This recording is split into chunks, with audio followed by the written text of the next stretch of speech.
अपने निर्वासन की अवधि के दौरान अर्जुन को स्वर्गीय क्षेत्रों में अपने पिता इंद्र के दरबार में आमंत्रित किया गया था।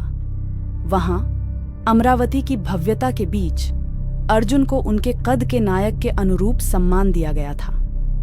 इस दिव्य प्रवास के दौरान अर्जुन का सामना उर्वशी से हुआ, जो अपनी वीरता और पुण्य से मंत्रमुग्ध थी।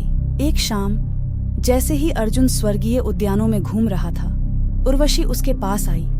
उसका इरादा स्पष्ट था। उसने अर्जुन के लिए अपनी इच्छा व्यक्त की, उसे प्यार और साहचर्य की पेशकश की। हालांकि अर्जुन अपने सिद्धांतों में हमेशा दृढ़ रहे, सम्मानपूर्वक उनकी प्रगति को अस्वीकार कर दिया। उन्होंने तर्क दिया कि उर्वशी अपने पूर्वज पुरुरवों की पत्नी होने के कारण उनके और अन्य पांडवों के लिए एक मां की तरह थी। उन्होंने तर्क दिया कि उसके साथ रोमांटिक संबंध बनाना धर्म के खिलाफ होगा। उर्वशी अर्जुन के इनकार से परेशान हो गई और इसे उसके आकर्षण के अपमान के रूप में व्याख्या करते हुए अर्जुन को नपुंसक, पुरुषत्व से रहित बनने का शाप दिया।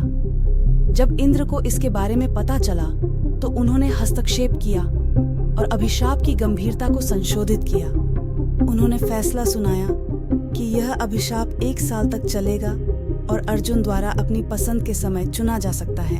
यह अभिशाप, जो एक झटका प्रतीत होता है, पांडवों के निर्वासन के अंतिम वर्ष के दौरान एक वरदान में बदल गया, जब उन्हें गुप्त रूप से रहने की आवश्यकता थी।